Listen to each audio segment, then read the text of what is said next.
모우라가 조르지뉴를 끌어내고 손흥민이나 케인이 중앙 공간을 점유해봤자 애초에 여기까지 볼이 오질 않으니까요.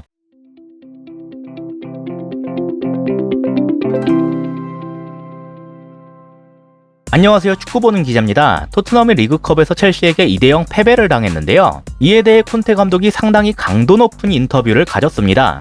일부 발췌하자면 이러한 내용인데요. 우리는 중간에 있는 팀이다. 한두 명의 선수 영입으로 해결할 수 있다고 보지 않는다. 멘탈적인 부분만의 문제가 아니다. 첼시는 챔스 우승팀이고 이번 시즌에도 많은 돈을 썼다. 그들과의 차이가 있다는 게 사실이고 그걸 메우려면 많은 시간이 필요하다. 모두 단결해서 이걸 극복해야 한다. 저는 사실 선수단에 대한 불만을 말하는 것이 그리 좋은 인터뷰라고 생각하진 않습니다. 다만 콘테 감독이 불만을 가질 만하긴 했다는 경기 내용이란 점엔 동의하는데요. 이날 경기에서 선수단 전체적으로 부진한 모습을 보였지만 저는 그 중에서도 특히 수비진의 모습에서 아쉬움을 많이 느꼈습니다. 이건 토트넘의 첫 번째 실점이 나오는 장면인데요. 방금까지 볼이 토트넘 기준 좌측에 있다가 우측 센터백인 탕강가에게 넘어간 상황이에요. 딱 봤을 때 별로 그렇게 위험한 그림은 아닙니다. 그냥 토트넘이 후방에서 빌드업을 하는 과정이고 첼시는 전방에서부터 압박을 하는 그런 그림이에요. 하지만 여기에서 바로 이 탕강가의 패스가 문제가 됩니다. 선택지를 찾는 것 자체는 어렵지 않았어요. 방향이 전환되는 과정에서 에메르송에게 공간이 꽤 많이 열렸거든요. 당연히 얘한테 주면 됐습니다. 모습을 보시면 에메르송도 이미 내려오려고 하고 있다는 걸 알 수 있죠. 하베르츠가 압박하러 오고 있긴 한데 이 패스길을 막는 루트가 아니라 괜찮습니다. 그래서 실제로 탕강가도 에메르송에게 주긴 했는데 이 패스가 너무 느렸어요. 패스가 느리단 건 압박해서 볼을 빼앗아 주십시오 하는 거랑 마찬가지입니다.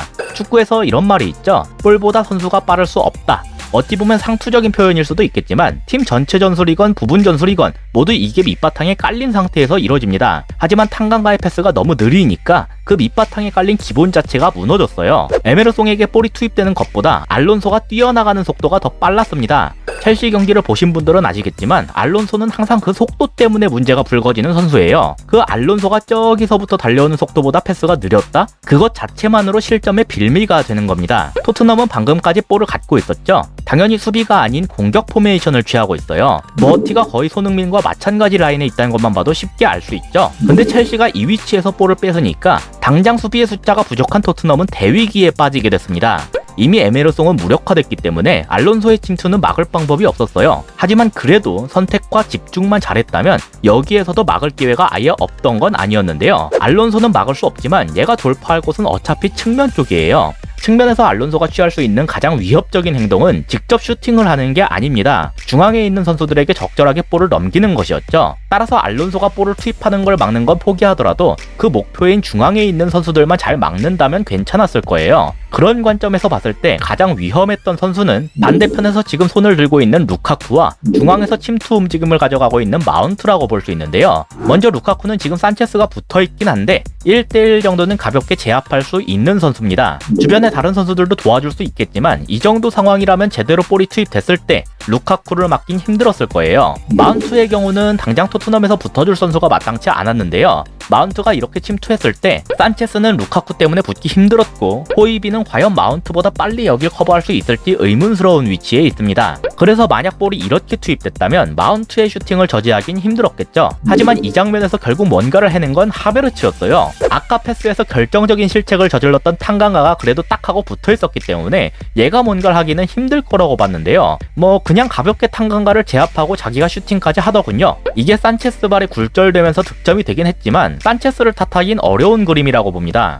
이건 탕강가가 두 번의 수비 기회를 모조리 날렸기 때문에 발생된 실점이라고 보는 게 타당하겠죠. 이 실점이 가진 의미는 매우 큽니다. 원정 경기에서 전반 5분 만에 이런 식으로 선제골을 먹혔다. 이건 첼시 입장에선 얘네 전방 압박하면 아무것도 못하네 이런 식의 생각이 들지 않을 수가 없거든요. 특히 첼시는 이날 기존의 3백 대신에 4백을 들고 나왔기 때문에 기존과는 컨셉이 많이 달랐어요. 하지만 이른 시간의 득점을 통해 자신들의 플레이에 확신을 갖게 만드는 효과까지 얻을 수 있게 됐죠. 정신적인 부분 외에 토트넘에겐 더욱 아쉬울 수밖에 없는 게 사실 이 첫 장면은 오히려 토트넘이 공격적으로 더 잘 나아갈 수 있는 그림이었기 때문이에요. 지금 당장은 첼시가 4백 밸런스죠.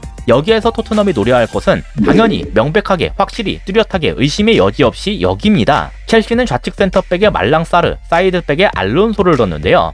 알론소는 이전부터 수비 상황에서 문제를 드러내곤 했던 자원이었고, 말랑이는 확실하게 첼시의 주전 센터백이 아닌 선수입니다. 리그컵 대회에선 종종 나왔지만 리그에선 브렌트포드전 딱 한 경기에 나왔네요. 반면 우측 사이드백인 아스피는 3백의 우측 센터백으로 나서던 선수예요.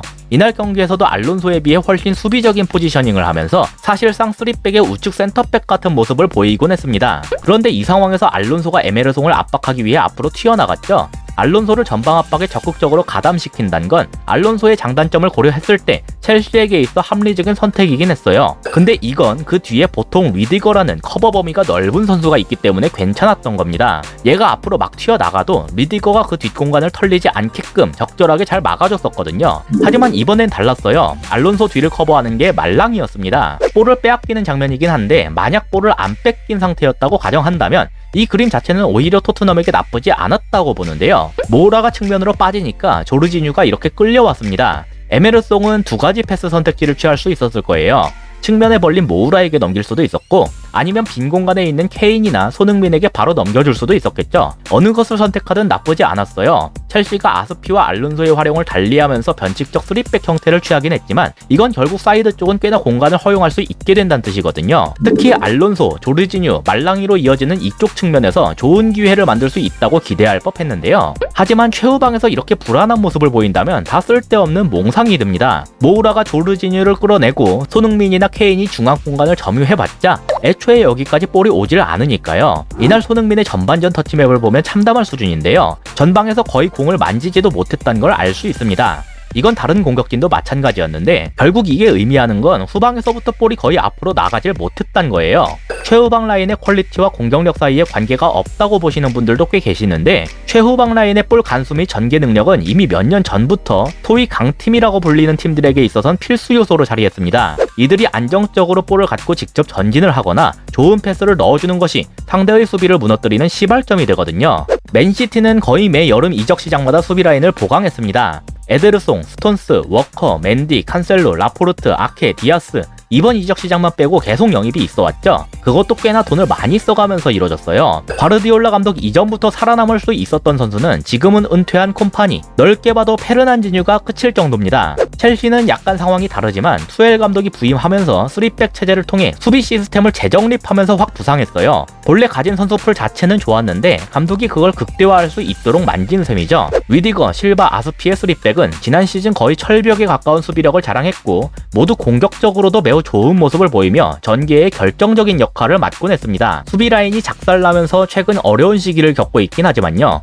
아스날은 강팀의 범주에 넣으면 논란이 있을 수 있겠지만 최소한 이번 시즌에서의 모습은 굉장히 좋습니다. 지난 시즌부터 좋은 모습을 보였던 마갈량이스, 티어니와 함께 램스데일, 화이트, 토미야스 라인이 잘 구축됐기 때문이에요. 토미야스는 수비적인 부분에서 조명을 많이 받고 있지만 공격적으로도 지난 시즌의 벨레린, 소아레스 등에 비해 훨씬 많은 기여를 하고 있습니다. 리버풀도 마찬가지예요. 반다이크가 발롱도르 2위를 받았던 데에는 그만한 이유가 있는 겁니다.